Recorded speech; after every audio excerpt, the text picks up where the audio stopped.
Hi, folks. John Dunn here. I'm up at Immortals, Inc. I'm an RPG freelancer, publisher of Meliorvia, and I'm here to talk about another game system. This week, we're getting real close to Christmas, and Mikey had said, hey, we should do something with a holiday theme. Mikey's over here working the boards with me. All my idea. I mean, I don't want to take full credit for it because you agreed. Oh, no, this one's totally on you. And I wasn't going to say it. Let me say you may regret your choice. Okay, we'll see. Let's see. What do we got? Well, let me start off by asking you, what is your favorite Christmas holiday special? What do you mean, like, in a broad aspect? Like, what's my favorite thing about Christmas? No, I mean, like, which Christmas TV special is the one that resonates for you?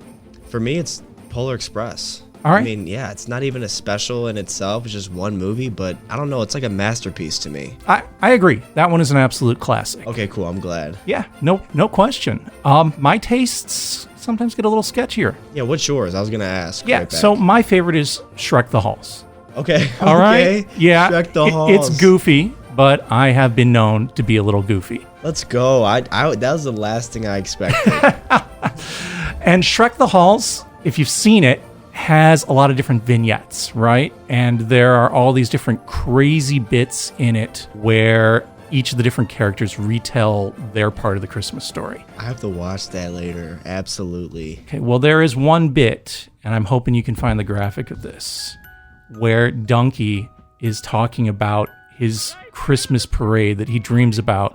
And at the very end of it, there is a giant waffle Santa Claus in a float. And Donkey runs up and starts chowing down on this giant Santa Claus made out of waffles.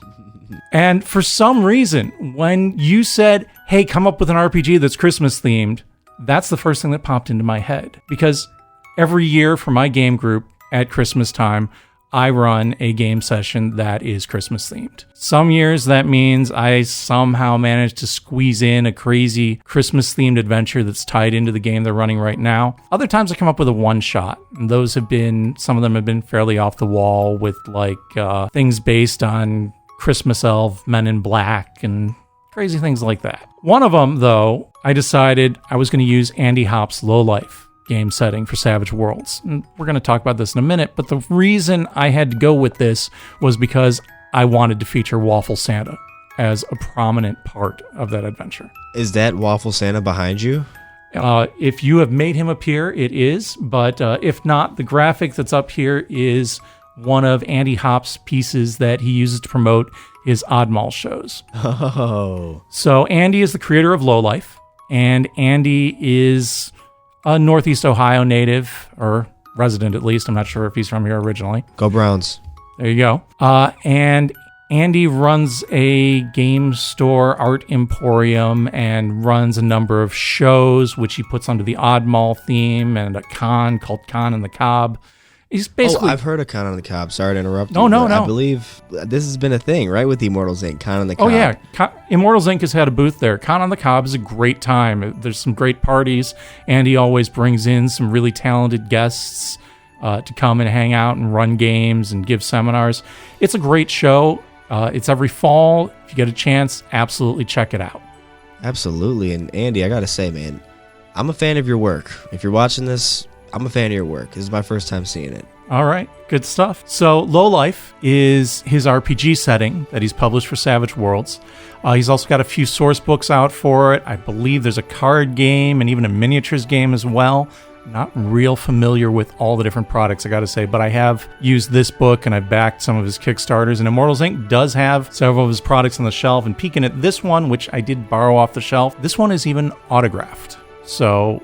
What? I'm betting other copies that are sitting on the shelf are autographed as well. So what? Come by. Yeah, it's autographed. It's even got a little sketch that Andy stuck on the inside cover. No way. Yeah, way. That's Ultimate Limited Edition. It's unique, yeah. So going back, though, to the setting, Andy's has a real sense of humor, and it's integrated into Low Life. And that humor is very firmly fixated on the toilet. Yeah. Toilet. Just reading the back cover is a post-apocalyptic setting. Gazillions of years have passed since the time of the flush and the extinction of the vaunted human race. Now, after the wipe, the descendants of cockroaches, snack cakes, worms, and even lowlier things rule the earth. speechless right now. You know, you kind of got to be. So here's the thing. If you're playing low life, you will not be playing a human. You will be playing some absolutely gonzo crazy things. So like a turd molecule, basically. So you can be playing a pile, which is a pile of turds. Yeah, a sapient pile of turds. Dude, this might be my favorite RPG yet. One of my favorites races are the Creamfillians.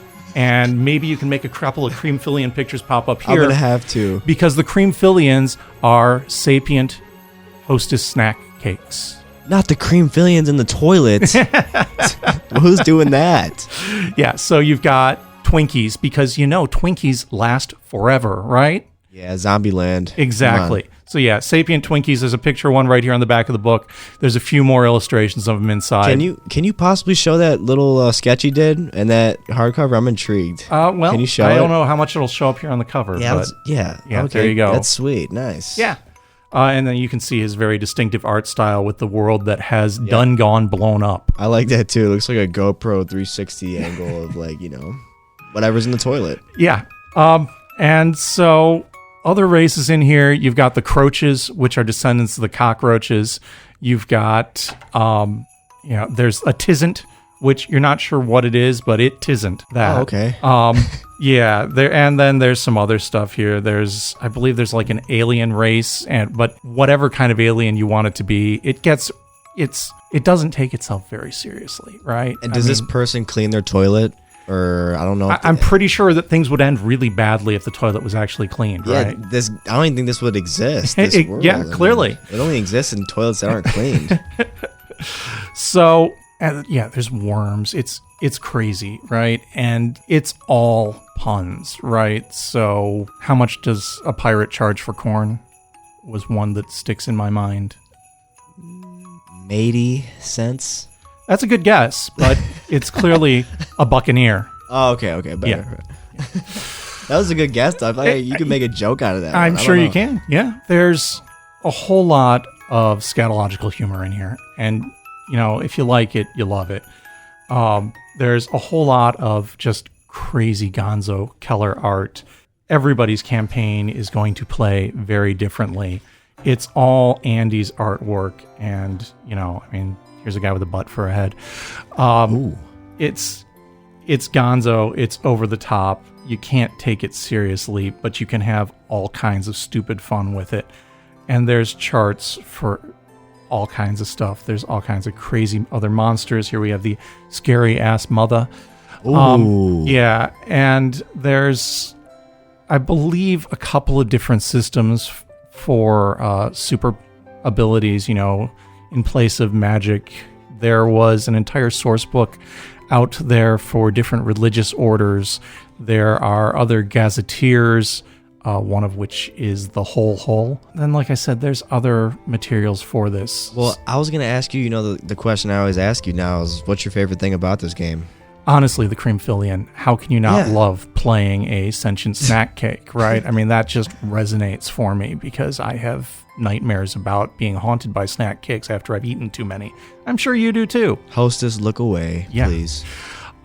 It's just crazy, over the top, silly fun. And with the way he's put everything together here, there's really nothing that's out of bounds as being too gonzo. So you have the opportunity to pretty much do anything you want with this setting. And like I said, when I think of crazy Christmas adventures and I think of Waffle Santa, this is the place where I think Waffle Santa belongs. So the plot twist of it all is that Waffle Santa lives in the toilet? I think he probably gets there eventually. Is he called Waffle Santa for a reason? Like, is he made of waffles? In the Shrek special, he absolutely Waffle was, residue? Yes. Oh, yeah. Of course. Check it out. It's on the shelf here at Immortals Inc. There's a bunch of other products for the game line. I believe they've got the Savage World core rules that you do need to play this. It's a 280-page book, so there's lots of material here, and there is plenty more stuff where this came from. Not to mention their limited edition, like John said. That's pretty awesome. I'm still stuck on that. Yeah, and it's a lot of fun. Thanks for watching. And if you are seeing this sometime around the holidays, I hope you have a wonderful holiday season. And same to all of you. I definitely want to reciprocate that back. Merry Christmas, and thank you for watching me and John. This is another Discussions with Mikey and John.